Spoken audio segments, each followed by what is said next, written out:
Hello everyone, कैसे हैं आप लोग। आज अभी हम लोग बात करेंगे विद्या संबल योजना, जिसके फॉर्म फिल करने की जो डेट है वो 2 नवंबर से 4 नवंबर तक है, जो कि कल से शुरू होने वाली है। हालांकि मैं ये वीडियो नहीं बनाती, बट बहुत सारे स्टूडेंट्स की क्वेरी आ रही है कि हम अदर स्टेट के हैं तो क्या हम अप्लाई कर सकते हैं, किसे फॉर्म भरना चाहिए किसे नहीं, और ज़िलों में जो खाली सीटें हैं कौन से ज़िले में कितनी सीट हैं। तो ये बहुत सारी क्वेरी आ रही थी और हर एक का आंसर कर पाना बहुत मुश्किल है। इसी वजह से मैं ये छोटा सा सेशन है जिसमें आपको सारी इन्फॉर्मेशन मिल जाएगी। अभी तक भी बहुत सारे ऐसे बच्चे हैं जिनको इस योजना के बारे में पता ही नहीं है, तो उनके लिए भी जो मोटी मोटी सी बातें हैं वो हम इस सेशन के अंदर डिस्कस कर लेंगे, ताकि कम समय में आपको सारी जानकारी मिल जाएगी। तो आपके जितने भी सवालों के जवाब हैं वो आपको इस वीडियो के अंदर मिल जाएंगे। देखिएगा, सबसे पहले तो यही है कि विद्या संबल जो योजना है किसे ये फॉर्म भरना चाहिए। जैसे कि राजस्थान के जो जितने भी स्टूडेंट्स हैं, जितने भी हैं, ये सभी भर सकते हैं। सबसे पहले मैं ये बता दूं, ये जो वैकेंसी है वो एक गेस्ट फैकल्टी के तौर पर आपको रखने जा रही है। यानी कि इसका मतलब ये है कि जो भी बच्चे जो अभ्यर्थी हैं जो तैयारी कर रहे हैं, या कुछ ऐसे भी कुछ लोग हैं जो सेवानिवृत्त हो गए हैं यानी कि रिटायर्ड हो गए हैं, वो यहाँ पर अप्लाई कर सकते हैं। ठीक है, गेस्ट फैकल्टी, गेस्ट कैसा होता है, कुछ टाइम के लिए आएंगे और चले जाएंगे, सेम एज इट इज़ यहाँ पर भी ऐसा ही है। आपको गवर्नमेंट स्कूल में बहुत सारी सीटें अभी वैकेंट है, बहुत सारे पोस्ट अभी वैकेंट है, तो उन पर आपको रखा जाएगा। अब ये ध्यान रखिएगा कि ये परमानेंट नहीं है। आप सोचें कि अगर आप यहाँ पर लग गए, बिना एग्जाम दिए आपको सरकारी नौकरी मिल जाएगी, ऐसा बिल्कुल नहीं है। क्योंकि यहाँ पर जो आप लगेंगे, जैसे ही सेशन का एंड होगा, सत्र का अंत होता है, पर्टिकुलर आपकी जॉब चली जाएगी। उसके साथ साथ अगर आपकी जगह पर किसी का ट्रांसफर होकर कोई आता है, या जब भी कोई वैकेंसी आती है, उस वैकेंसी के जरिए उस स्कूल के अंदर कोई व्यक्ति आ जाता है एग्जाम को क्लियर करके, तो आपकी जो सेवा है वो वहीं पर समाप्त हो जाएगी। तो इतने ही समय के लिए है।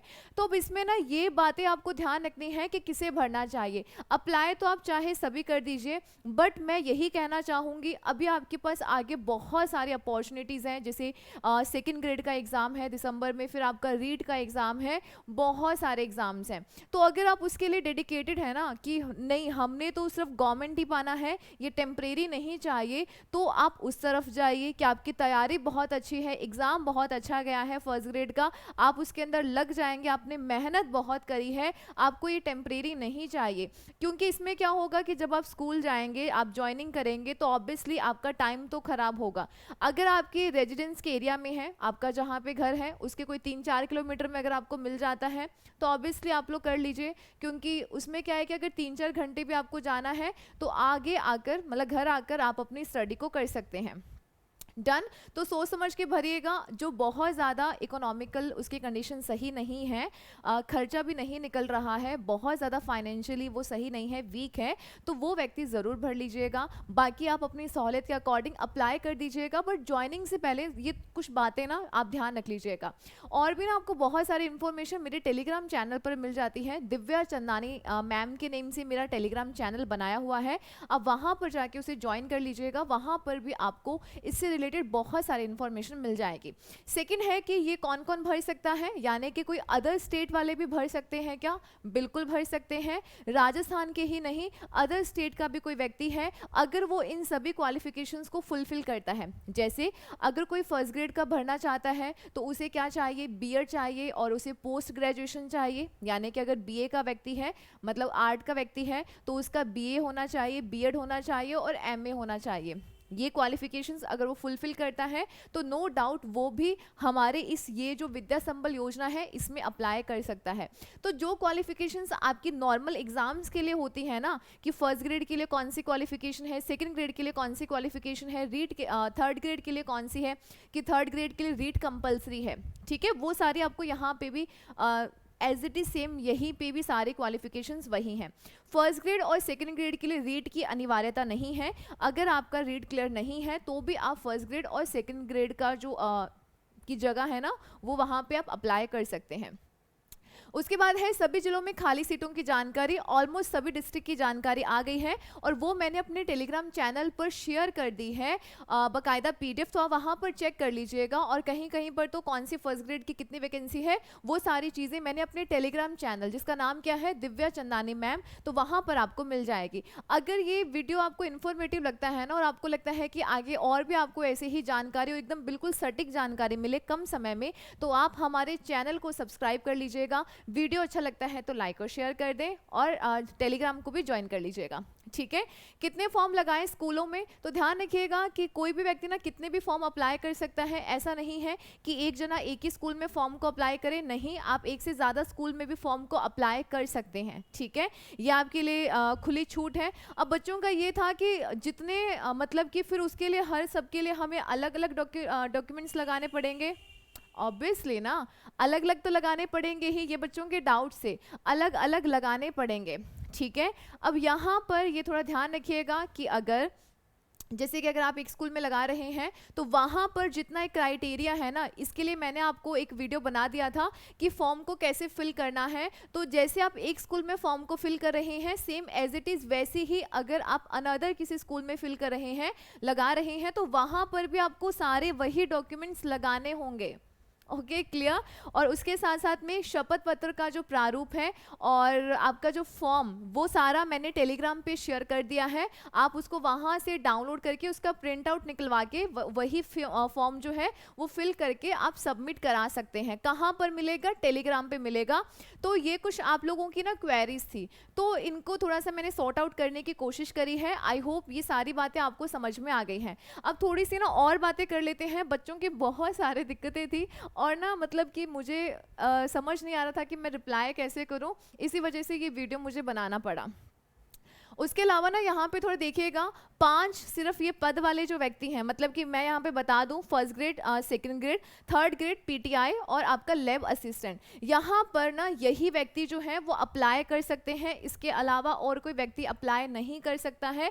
अगर इनकी जो भी, अगर आपके पास शैक्षणिक योग्यता जो भी आपने फुलफिल किया है या प्रशैक्षणिक योग्यता में आपके पास अगर कोई डिग्री है, मार्कशीट वगैरह है, उसे भी आप ज़रूर वहाँ पर लगाइएगा। जो डॉक्यूमेंट्स लगाने ज़रूरी हैं जो मैंने आपको सुबह की वीडियो में बताए थे, उसके अलावा अगर आपके पास और भी कुछ है तो वो भी आप वहाँ पे मतलब कि लगा सकते हैं, ठीक है।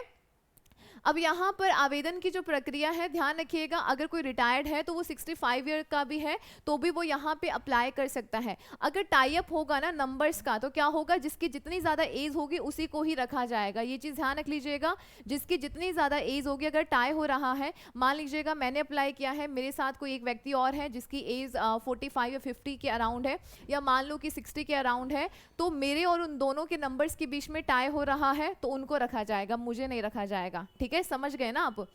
उसके अलावा जो भी रिक्तियों का प्रकाशन है ना, ये साइट आज खुल नहीं रही थी, बट इसके लिए आपको कहीं जाने की ज़रूरत नहीं है, टेलीग्राम पे मैंने वो सारी चीज़ें शेयर कर दी हैं, तो आप वहाँ पर देख लीजिएगा। अब यहाँ पर मैंने बता दिया है, जो इंग्लिश मीडियम वाले स्कूल हैं महात्मा गांधी वाले, अगर आप वहाँ पे अप्लाई कर रहे हैं तो आपका इंग्लिश मीडियम से होना ज़रूरी है। हिंदी मीडियम वाले जो हैं वो वहाँ पर अप्लाई नहीं करेंगे, क्लियर।